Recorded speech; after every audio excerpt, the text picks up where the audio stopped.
Good evening दोस्तों, एक बार फिर आपके साथ सीटेट नोट्स लेके क्लास 6 पॉलिटी का स्टार्ट कर चुके हैं हम।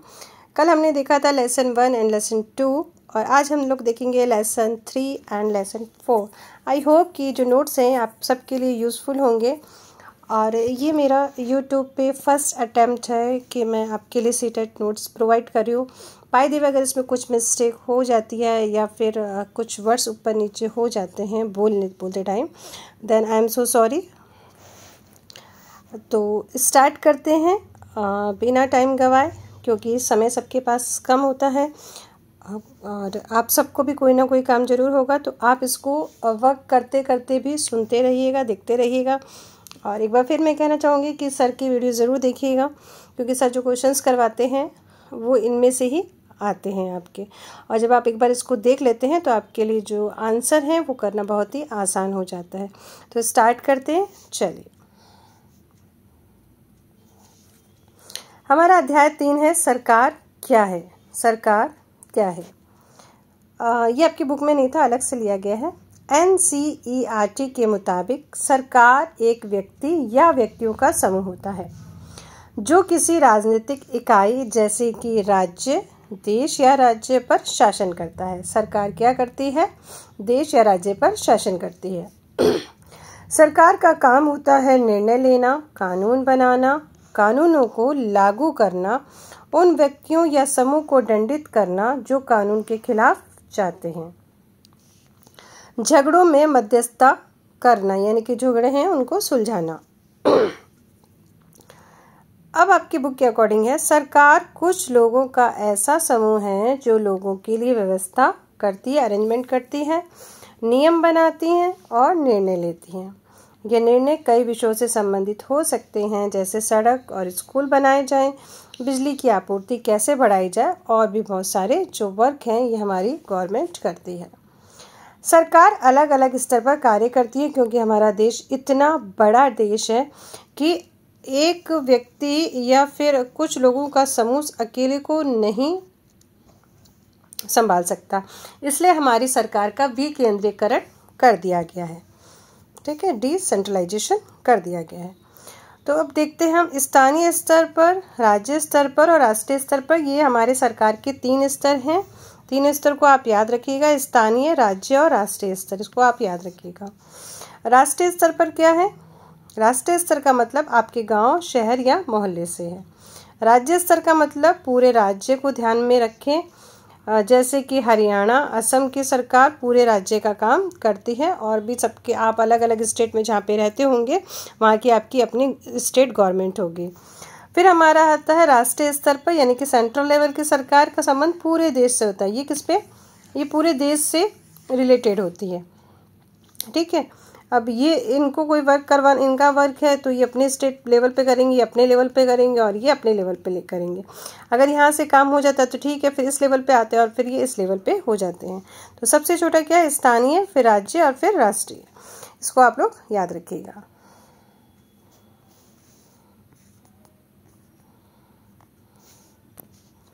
सरकार एवं कानून। सरकार कानून बनाती है और देश में रहने वाले सभी लोगों को वे कानून मान्य होते हैं। जो भी हमारी सरकार कानून बनाती है, चाहे किसी भी चीज़ को लेके बनाए, और हम लोग सब उसको फॉलो करते हैं। अब है सरकार के प्रकार। सरकार कितने प्रकार की है? लोकतंत्र और राजतंत्र। अब लोकतंत्र क्या होता है, इसको आप लोग पहले भी पढ़ चुके हो। सरकार को निर्णय लेने और कानून का पालन करवाने, यानी उन्हें बाध्य करने की शक्ति कौन देता है? हम लोग देते हैं। इस प्रश्न का उत्तर इस बात पर निर्भर करता है कि उस देश की सरकार कैसी है, यानी कि हमारे देश की सरकार कैसी है, ये इस पे डिपेंड करता है। लोकतंत्र में तो लोग ही सरकार को ये शक्ति देते हैं, यानी कि हम लोग ही गवर्नमेंट को पावर देते हैं। लोग ऐसा चुनाव के माध्यम से करते हैं, इलेक्शन होते हैं हमारे यहाँ, आपको सबको पता है। वह अपनी पसंद के नेता को वोट देकर चुनते हैं। एक बार चुने जाने के बाद यही लोग सरकार बनाते हैं। लोकतंत्र में सरकार को अपने निर्णय उठाए गए कदमों का आधार बताना होता है और सफाई देनी होती है कि उन्होंने अगर ये कानून बनाया है तो ये कानून क्यों बनाया है, उन्होंने ये कोई चीज़ लागू की है तो उन्होंने ये चीज़ लागू क्यों की है, उसको सारी चीज़ों को बताना पड़ता है। अब यह दूसरी तरह की सरकार होती है जिसे राजतंत्र कहते हैं। राजतंत्र में क्या होता है, इसमें राजा या रानी के पास निर्णय लेने और सरकार चलाने की शक्ति होती है। राजा के पास सलाहकारों का एक छोटा सा समूह होता है, एक मंत्रिमंडल होता है, जिससे वह विभिन्न मुद्दों पर चर्चा कर सकता है। अंतिम निर्णय लेने की शक्ति राजा के पास ही रहती है। लोकतंत्र के समान राजतंत्र में राजा या रानी को अपने निर्णय के आधार नहीं बताने पड़ते और न ही उन्हें अपने निर्णयों की सफाई देनी पड़ती है। उन्होंने जो चीज़ पास कर दी तो कर दी, उनको नहीं बताएंगे कि हमने ऐसा क्यों किया। अब है हमारी लोकतांत्रिक सरकार। ठीक है, लोकतांत्रिक सरकार के बारे में हम देखेंगे कि लोकतांत्रिक सरकार कैसे बनी। भारत एक लोकतंत्र है। इस लोकतंत्र व्यवस्था को पाने के लिए हमने लंबी लड़ाई लड़ी, आज़ादी की लड़ाई लड़ी, तभी हमने फिर उसके बाद ही लोकतंत्र आया। पहले तो हम लोग अंग्रेजों के अधीन ही थे। संसार में और भी कई देश हैं जहां लोगों ने लोकतंत्र लाने के लिए संघर्ष किए। लोकतंत्र की मुख्य बात यह है कि लोगों के पास अपने नेता चुनने की शक्ति होती है। ठीक है, लोकतंत्र का मतलब लोगों का तंत्र, तो वो लोग क्या करेंगे, अपने नेता को चुनेंगे। इसलिए एक अर्थ में लोकतंत्र लोगों का ही शासन होता है। लोकतंत्र में मूलभूत विचार यह है कि लोगों को नियम बनाने में भागीदारी बनाकर खुद ही शासन करना। आज के समय में लोकतांत्रिक सरकार प्राय प्रतिनिधि लोकतंत्र कहते हैं, क्योंकि हम लोग अपने रिप्रेजेंटेटिव चुनते हैं तो प्रतिनिधि लोकतंत्र कहते हैं। प्रतिनिधि लोकतंत्र में सीधे भाग नहीं लेते बल्कि चुनाव की प्रक्रिया द्वारा प्रतिनिधि को चुनते हैं। यह प्रतिनिधि मिलकर सारी जनता के लिए निर्णय लेते हैं। ठीक है, इतना हो गया क्लियर। अब क्या हो रहा है, अपने शुरुआती दौर में सरकार केवल पुरुषों को वोट देने देती थी। जब स्टार्टिंग हुआ था हमारे यहाँ पे तो केवल जो पुरुष लोग थे वही वोट देते थे। जो पढ़े लिखे होते थे और जिनके पास अपनी संपत्ति होती थी उन्हें ही वोट देने का अधिकार था। इसका मतलब ये था कि औरतें, गरीबों और अशिक्षित को वोट देने का अधिकार नहीं था। ठीक है, 1931 में यंग इंडिया, ठीक है, यंग इंडिया एक पत्रिका है, उसमें गांधी जी ने लिखा, मैं ये विचार सहन नहीं कर सकता कि जिस आदमी के पास संपत्ति है वह वोट दे सकता है, लेकिन वह आदमी जिसके पास चरित्र है पर संपत्ति या शिक्षा नहीं, वह वोट नहीं दे सकता। या जो दिन भर अपना पसीना बहाकर ईमानदारी से काम करता है वह वोट नहीं दे सकता, क्योंकि उसने गरीब आदमी होने का गुनाह किया है। महिलाओं द्वारा मताधिकार के लिए किए गए संघर्ष ने प्रथम विश्व युद्ध के दौरान और मजबूती पकड़ ली। इस आंदोलन को महिला मताधिकार आंदोलन कहते हैं। अंग्रेजी में इसको सफ्रेज मूवमेंट कहते हैं। सफ्रेज का अर्थ होता है वोट देने का अधिकार। ओके, अब देखिए ये हाईलाइट है। अमेरिका में औरतों को वोट देने का अधिकार 1920 में, कब, 1920 में, जबकि इंग्लैंड में औरतों को यह अधिकार उसके कुछ सालों बाद यानी कि 1928 में मिला। ठीक है, अमेरिका में 1920 में और इंग्लैंड में 1928 में।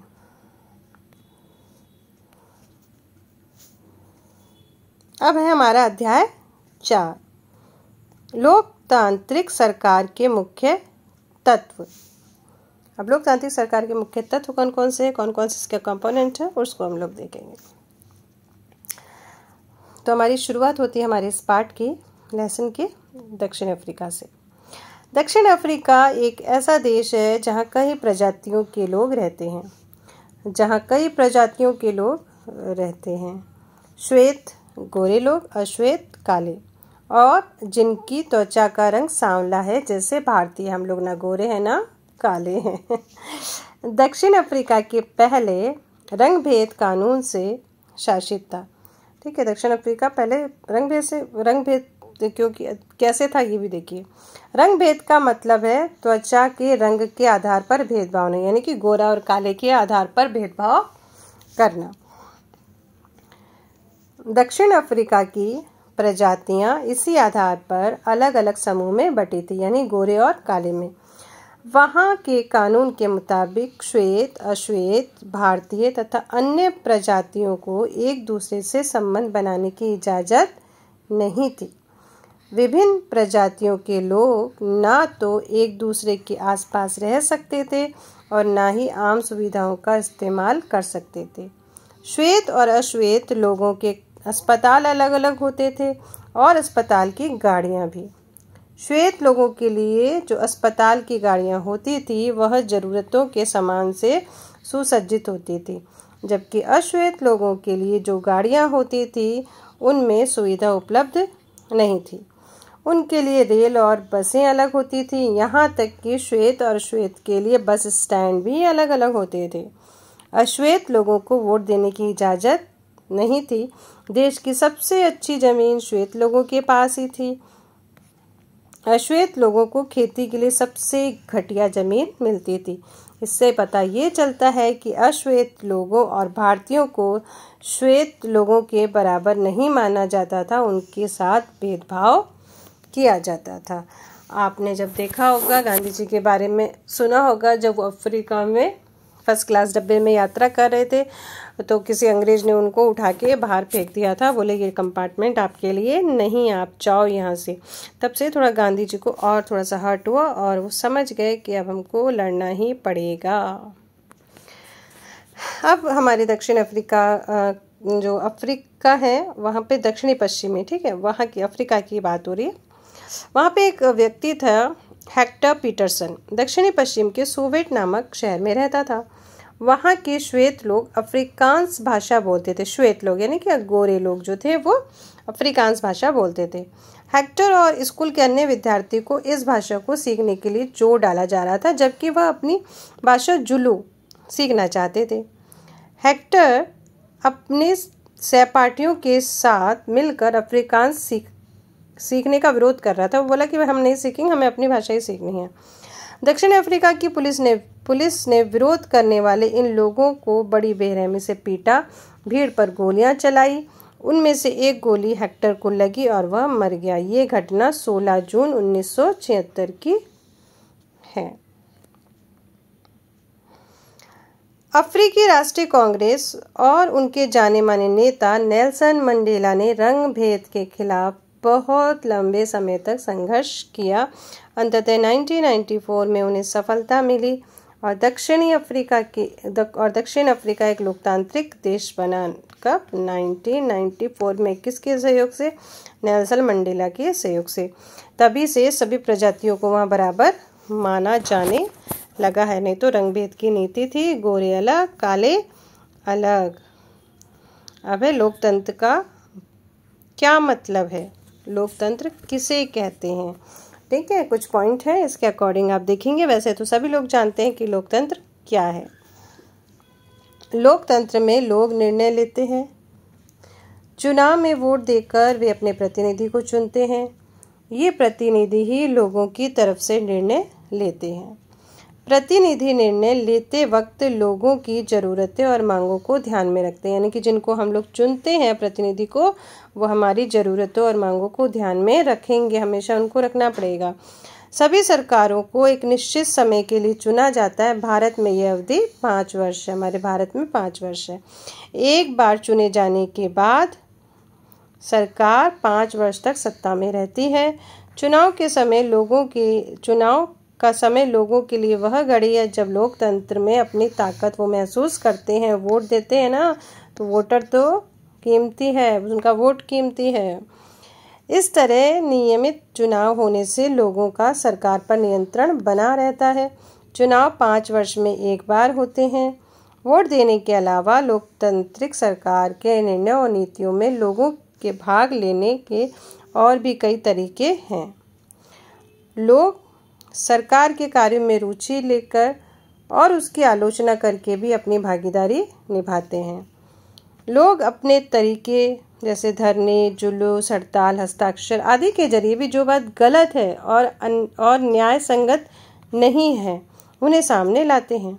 अखबार, पत्रिका, टेलीविज़न भी जनता से जुड़े मुद्दे और सरकार की जिम्मेदारियों पर चर्चा करने में महत्वपूर्ण भूमिका निभाते हैं। अब हमारी सरकार है वो विवादों का समाधान भी करती है। विवाद कई तरह के हैं, लेकिन यहाँ पे एक विवाद बताया गया है according to your book. Let's C.